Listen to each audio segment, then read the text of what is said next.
welcome to Nigeria Now on Echo Television International, where we keep you updated with a lot of things that are happening in the nation, and that is why the program is called Nigeria Now, where we look at various things that are happening, within the week down till today. A lot has happened, and I think it is important that we, have a little chat about that and then see how we can provide solution or recommendation on how the nation can be better. I am Sada Elisha Dash. I'm your host for today, and I will be doing this together with Rachel Tansy.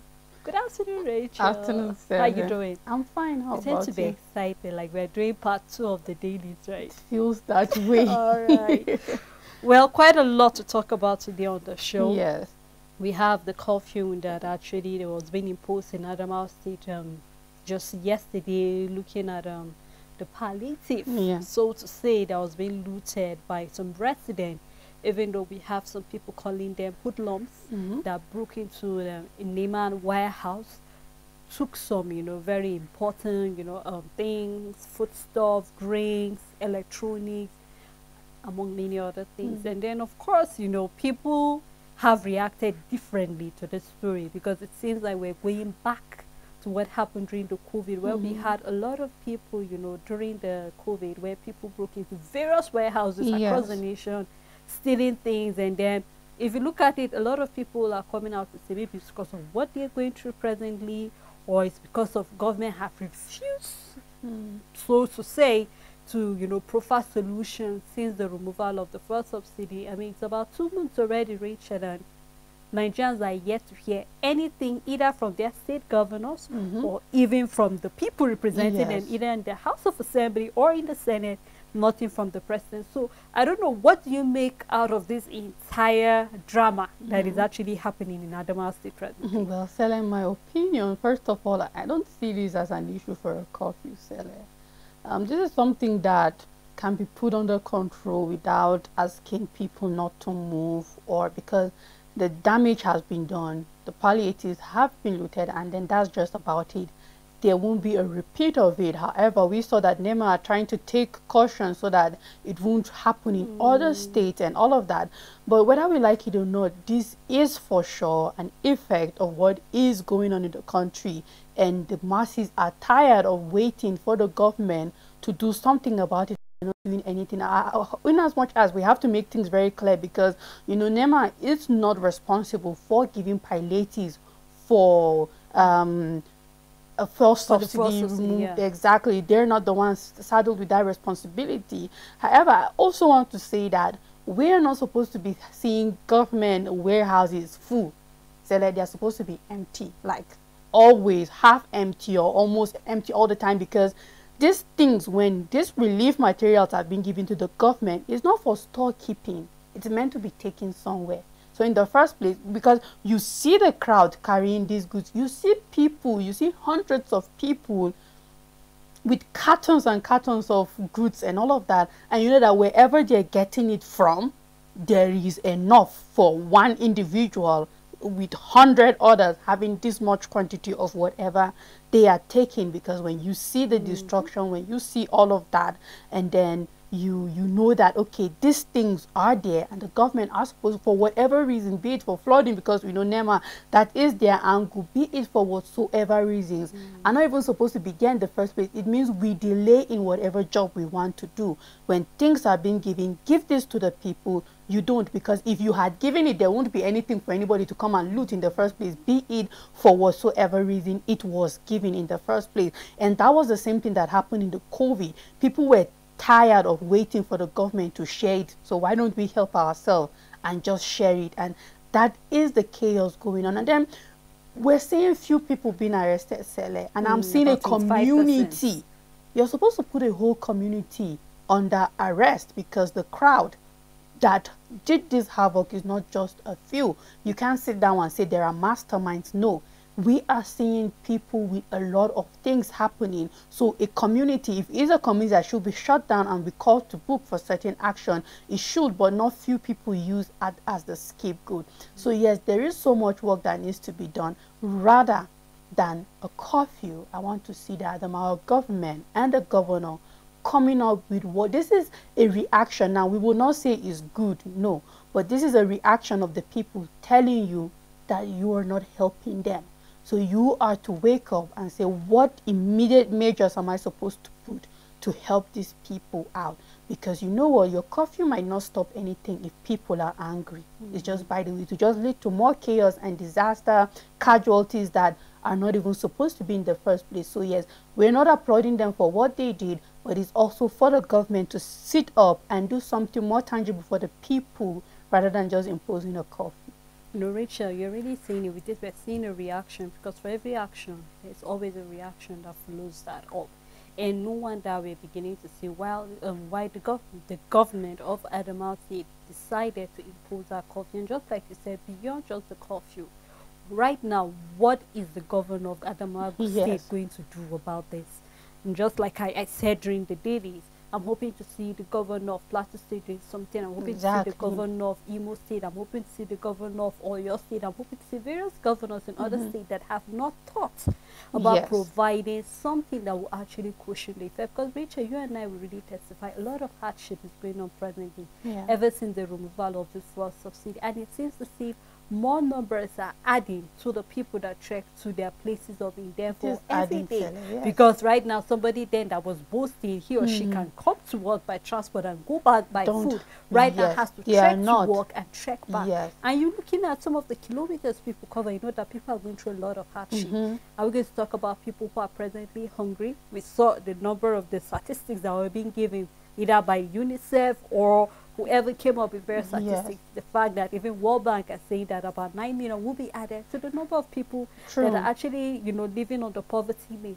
That is to tell us that a lot needs to be done. Beyond just imposing curfew, what are these governors hoping to do? You know, no wonder people kept frowning when the president said that there are more policies will be coming up, and so Nigerians should brace up themselves. The slogan that came in last week, let the poor breathe, and then a lot of people are even making jest of that statement.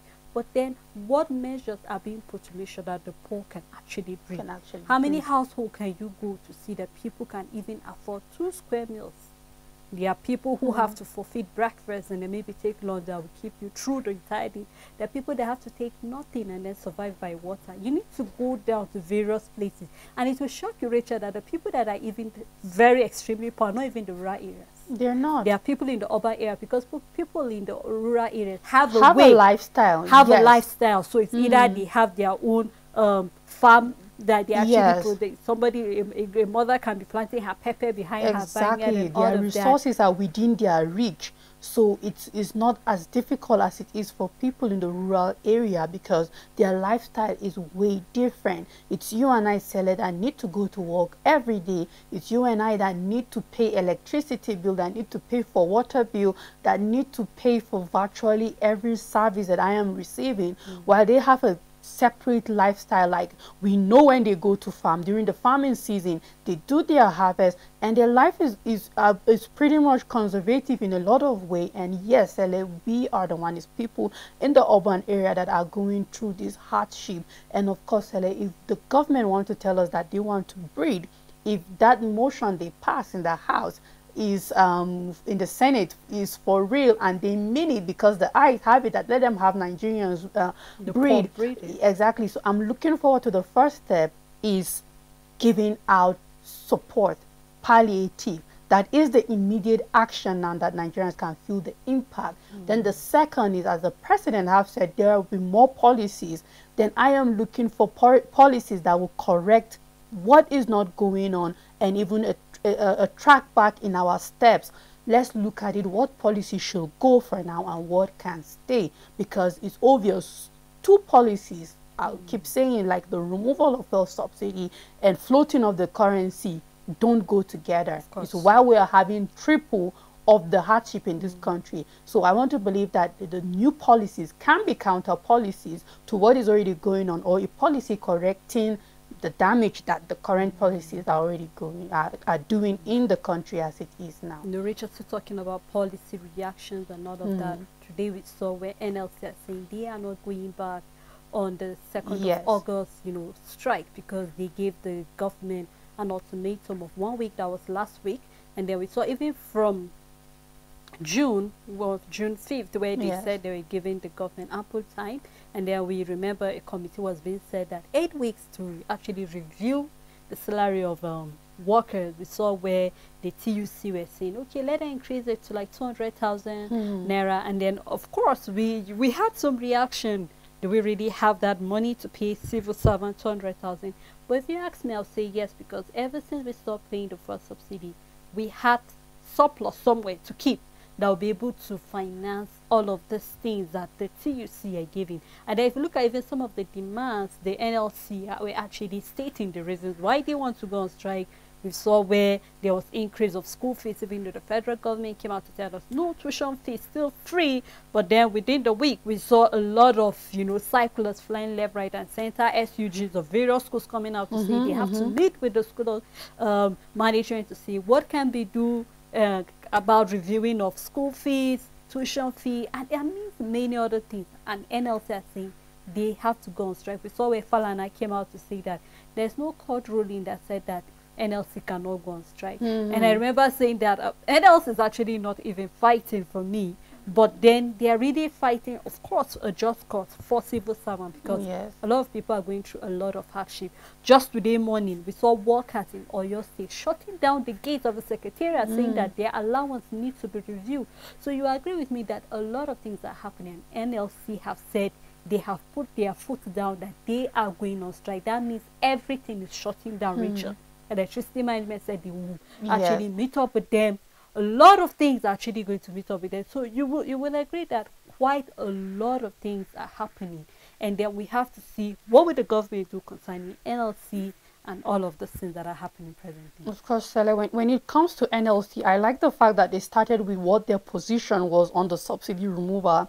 They made it clear to the government, you can't expose your citizens to such hardship.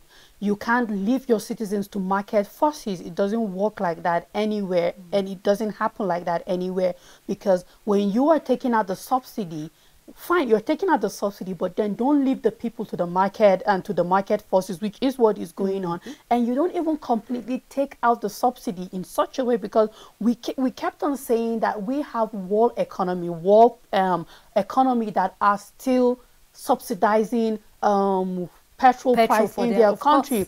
And these are developed countries, Sele, with better economy, 100 times better economy than what we have in Nigeria, and they are still subsidizing a fuel pump price in their country. These are countries that produce the oil, and these are countries that export oil. These are countries that are also oil producing country doing way better than us, and they are still subsidizing the fuel pump prices in their country. So yes, I like the fact that the NLC gave their stand on what it is concerning what they have to say concerning the subsidy removal, and then going further to telling the government this is what they want and this is what they need. Of course, review the palliative, make it better. 8,000 naira, of course, is an insult, seller, to households. We cannot overemphasize that. They're now talking about minimum wages. Seller, can the government pay 200,000 minimum wage? Yes, they can. However, I am tired of a system of government that gives with one hand and collect with the other hand. Because whether we like it or not, what is eating us up is inflation. What is eating us up is the devaluation of our currency. So like if you are living, for example, now, and you're earning 30,000 naira, let's say, trust me, you wouldn't care if your income is being increased or not, as long as inflation rate, for example, has been consistent on 7.5% for the past 10 years. You wouldn't even care, because it means you would be able to walk to the market and 1,000 naira can give you probably 10 measures of sugar. You can walk to the market and 2,000 naira or 5,000 can give you a bag of rice, because inflation has been in one place and will probably just be increasing, because of course we are having global economic crisis, and inflation is globally. Yes, the global economy keeps depreciating slowly. but we have to admit the fact that it is drastically dropping in Nigeria. There might be prediction of growth. It doesn't change the fact that we have inflation eating us deeper. So imagine if the most increase you've seen in the past 10 years was just 0.2%, meaning from 7.5% in the next 10 years, we probably just went to 7.7% in inflation. Then you will find out that 200,000 is not what Nigerians need, but a stable economy where little does much in terms of the standard of living. And until we have a government, Sele, that is willing to work truly on our economy, trust me, 5 years from now, 200,000 naira will not do us anything. Richard, until we put things you remember there was the time we were looking at statistics. I said, take for instance someone who was working in the Nigerian civil service for, let's say, the past 30 years, when he or she was earning maybe 200 naira or 500 naira as a salary. Yes. And then if he or she was to calculate what he was going to get, what he used that money to actually spend, compared to what it is right now when we have somebody that's even earning 300,000 naira. It's nothing compared with what you end up spending. We're looking at the increase of school fees, Rachel. Imagine if you have about 2 or let's say just a kid in the tertiary institution, and then he or she may be studying medicine.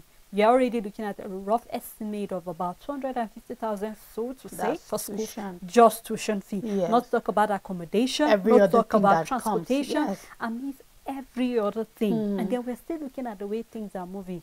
We've seen private organizations are actually closing, their manufacturers are folding up and leaving Nigeria because some of the policies are becoming very, very difficult for them to try. Unemployment is going to increase, believe you me, Rachel, because a lot of workers cannot afford any more to pay.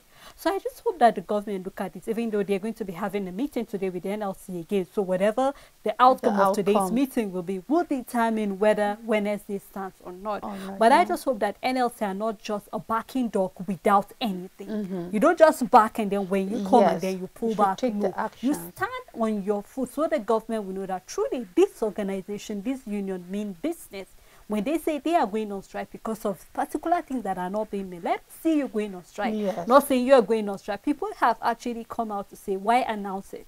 You want to take an action, take it, because for every time you say we will do this, you end up not doing it. Because the federal government will definitely look a way to thwart your effort. So we look forward to seeing what NLC will do about that. You say going. My concern is it's a matter of the other unions will actually join. Transportation, because we saw the paper where NLC saying that Nigeria should not just sit back at home. Let them come. I have a problem with protest because oftentimes we've seen hoodlums taking advantage of that. So it's my desire that whatever the outcome would be, let it just be that Nigerians will be at the center of it all. Not just about we will, and at the end of the day, we don't see anything whatsoever. I think, Sele, the bottom line is that the outcome of today's meeting with the TLC and the federal government will show us if the NLC is bought or they are still for the people. And we're waiting to see if they will truly go in there and represent their union and be the voice of every Nigerian, or they will come out stumbling or fumbling with words, and then we will know that, okay, you know what, these people are not there for us, so let's just sit tight and wait for the outcome of the meeting.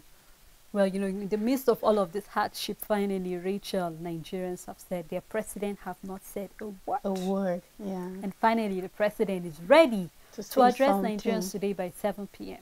So they're calling on every broadcast station to tune in. Of course, people have actually speculated that hopefully he will be addressing some of the policies, he will be addressing some of the hardship Nigerians have been going through, he will be addressing a lot of other things. These are just speculations coming from people. But I hope that in his speech today, while he addressed Nigerians, he will actually touch key areas. It is important that when your citizens are going through hardship, let us hear our leader talking, because one thing our leaders fail to understand, that their number one priority is to take care of lives and properties. It's not all about saying, okay, yes, there was killing in Kaduna farmland, there was killing in Imo State. IPOB are busy coming out to tell us if something is not being done. They have sent warning and threats to the president to release their leader. But let us see that the things that are happening around, how is the president addressing it? We've seen them saying that Nigeria should start using bicycles because we're trying to cut down A lot of things, Rachel, my words are cutting short, but I just hope, honestly, that in his address today to Nigerians, he will touch key areas, and beyond just words, we'll see actions being backed up with those words that will come from the president during his speech today. Sele, when I see people suggesting things for Nigerians like bicycle, I get pissed because I'm living in Nigeria and I know that there's nothing a regular household or individuals don't do to cut down the cost of living to be able to thrive. And they're cutting down here, you're coming here left, right, center, and it feels like nobody's actually hearing everybody. So that's by the way. And then for the president's speech, Sele, you know what happened with his inauguration speech where he talked about fuel subsidy removal, and the next day we felt the impact. That's the kind of speech I'm looking forward to, where whatever the president says today by 7 p.m. we'll wake up tomorrow morning and we have households saying they've seen their palliative. Because if the president can say something and it will be that effective, then it goes down to every other thing. We shouldn't be selective. The government shouldn't be selective of what can be effected quickly, okay?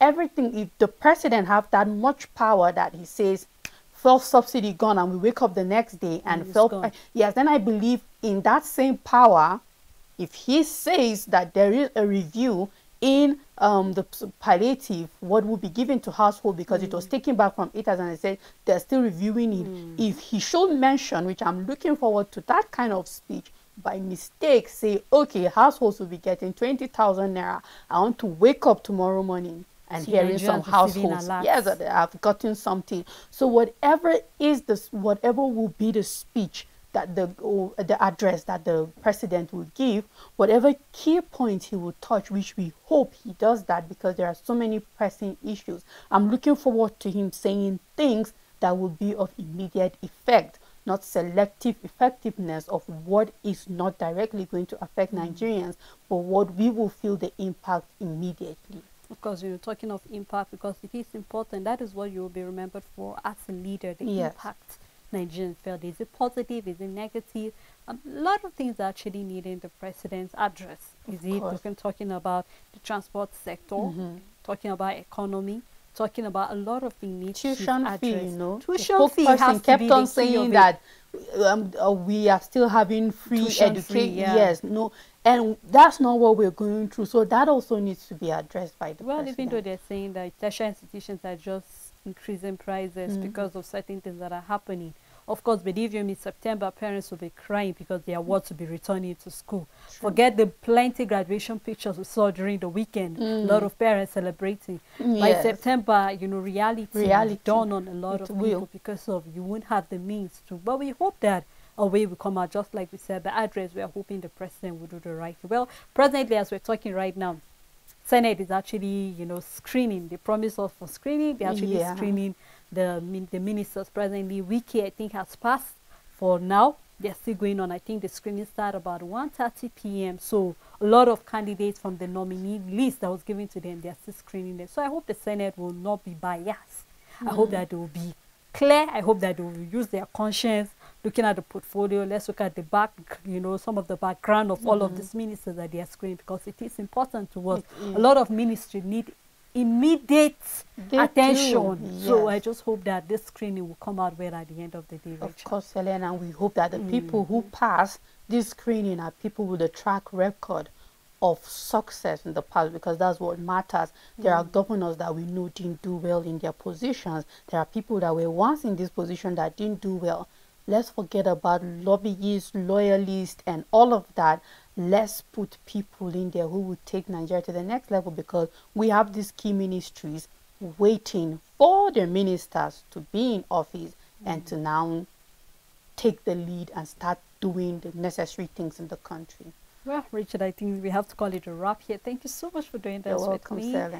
And thank you to our viewers for always tuning to Equa Television International, where we keep you really updated. You can drop your comments on our Facebook and YouTube, and then we'll pick it up from there. What's your observation or your recommendation, especially in regard to how Nigeria can be better? Until we come your way again tomorrow, do have a blessed evening ahead. Bye for now.